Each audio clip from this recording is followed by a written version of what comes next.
on Kwon Alexander and just kind of his progress and what you've seen from him since you signed him? Kwon's been great. He's got the same juice and energy that I remember back in San Fran. He picked up the system really well. He's taken to the room. I think he's got a handshake for everybody. But really love the energy, the juice, the leadership, and everything that he brings. So again, really happy that he's here.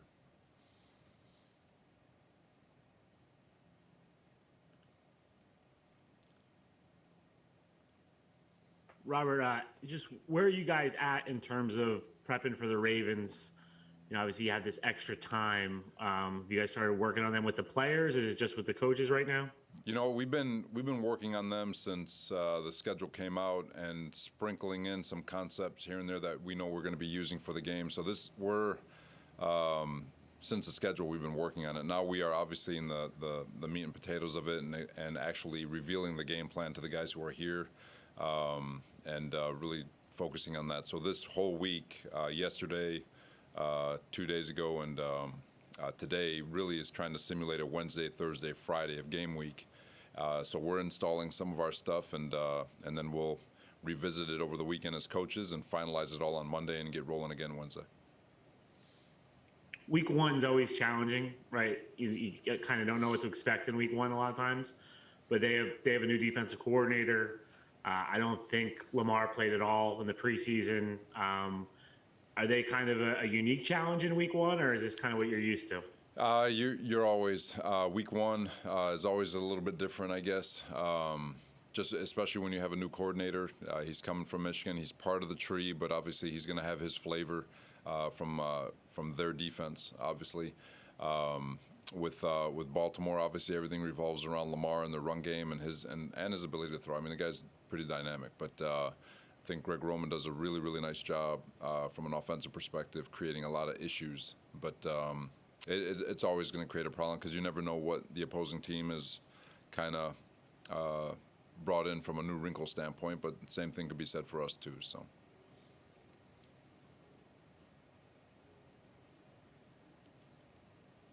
Robert, you talked yesterday about how you expect there to be a lot more close games this season with your team being better. This team has had a kicker for like a full season since like 2019 or something like that. So I guess how confident are you that you have the guy to help you close out those close games? Oh, for sure. It's a good one. Z's been around for a while. He's kicked in this league for a long time. He's been a reliable kicker in this league. He kicked a couple of game winners last year. So we're very comfortable with the kicker that we have, and really excited about the way he's approached everything from OTAs till now, and we're fortunate. We've hopefully put to bed all the kicker issues that this organization has had in the past.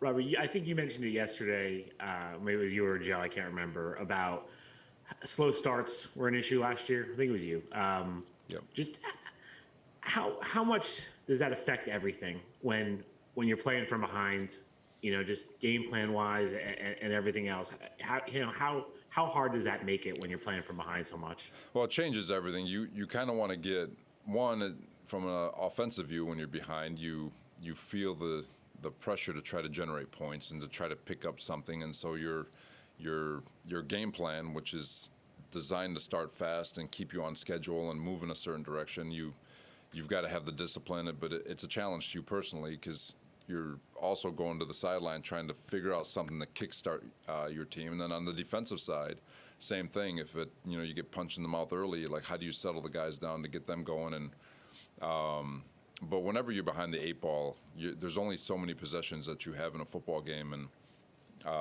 if you're playing catch up, it's not good. If you're, if the opposing team is ahead and they can just stay on schedule and run their game plan, like you're not creating a one-dimensional team. There's just a lot of different things, especially when you start slow. And obviously, we're games that we started fast, like Cincinnati, we were able to go blow for blow. There was a few of them throughout the season that we were able to go blow for blow. At Tennessee, we started pretty fast, and so defensively anyway.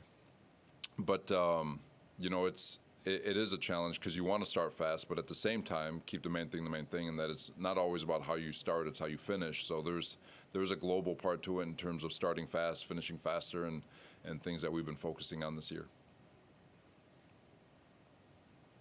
Robert, how much is, I know he's in all the meetings and everything, but how much is Zach missing right now by not being a part of everything physically? And what do you expect from him when he comes back and throughout the season? Anytime you miss reps, whether you're the quarterback or two technique, it doesn't matter. Playing football is the best way to get better. And, but Zach is doing everything in his power to stay exactly as close to where he needs to be as possible. Fully expect Zach, when he's able to start throwing and get back into practice, to catch up pretty quick. He's in every meeting. He's in everything. So just fully expect him to be able to pick up where he left off pretty quickly. So I'm not overly concerned about Zach. When you talk about all the stuff you mentioned yesterday, that the team, you see this building something, his development and his growth, I'd imagine are pretty critical in this. Do you see that happening this year? Yeah, he's before the injury, he was way ahead of where he was a year ago. I know that first preseason game kind of people put a lot of stock into those series, which is warranted, but that first preseason game isn't even close to what he's been showing throughout OTAs and training camp, and the way he communicates even now that he's not part of the practices and he's just in meetings. So really excited about him getting a chance to get back to the football field to show how far along he's come, and so as far as the development and the course that he's on, we're excited about it, and we're excited about his future. Hey, Robert, I just wanted to follow up on one thing you said yesterday. It was regarding Zach and his timetable. You mentioned how last year he had those 2 light weeks of like scout team work before he got starters reps, before he came back from the injury. And then you said how this year, he could do it with 1 heavy week of starters reps. I'm wondering what would be different about this year from last year, especially since this year he had actual surgery. Yeah, that one's going to be for doctors. There was something in the return to play protocol that kind of structured it the way it did. Where this one, he's going through all the rehab that he needs to. So that's more of a doctor question. It has to do with the return to play protocol that's assigned to the player once the injury's been diagnosed and all that stuff, Rich. Robert, where are you at in terms of the offensive line, feeling like they're coming together and gelling with the limited work they've had this summer together? Yeah, there's the good news with that last preseason game is the group got together for the first time in game action. The bad news is it didn't go the way we were hoping for. It wasn't terrible, but it wasn't what we want, obviously, and I think I think they'll all agree. But every single rep that we took 2 days ago, yesterday, today, come back Monday, same thing over the course of the week. So we have time to get these game reps in. We're having team comps, so they're still trying to. It's not just going against cards, so we're still competing against one another also. But yeah, we've got to get going. There's an opportunity for us to catch up pretty quick, and we've got about 3, 5, 6 practices left. Five practices. So. Robert, I know you were asking about Kwon a little bit earlier.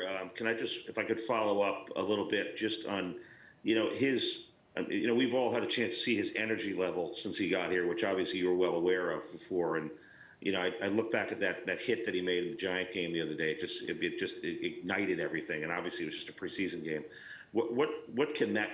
Can you just expand a little bit on what that can do to the people around him when he makes a hit like that? Oh, it lights up. I think it lights up the fans too. I mean, if you listen to the TV copy, they were on an off topic. They were talking about something else, and then that hit happened, and it brought them back in the game too. So it was anytime you have a guy who just exudes energy, he has so much energy, and there's his communication, his volume in his voice.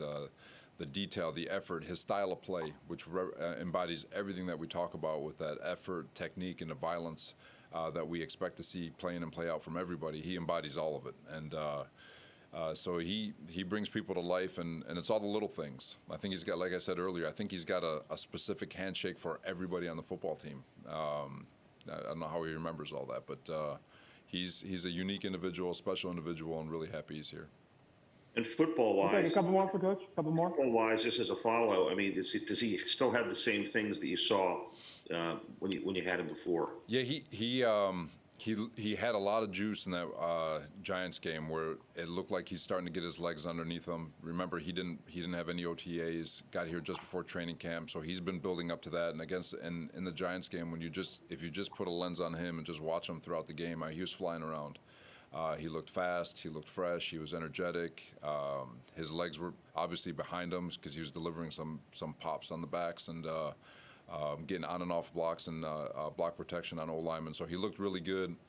And again, he's only going to get stronger as he goes. So as long as he continues to take care of his body and attacking his rehab and regen like he knows he should, he's going to be fine. Robert, with Tony Adams, when you guys were scouting him, what were some of the things that you saw, out of him at Illinois, and that you saw could, be a fit for the defense here? Yeah, he's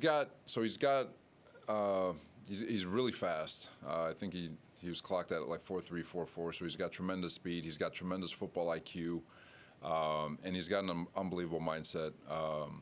We were.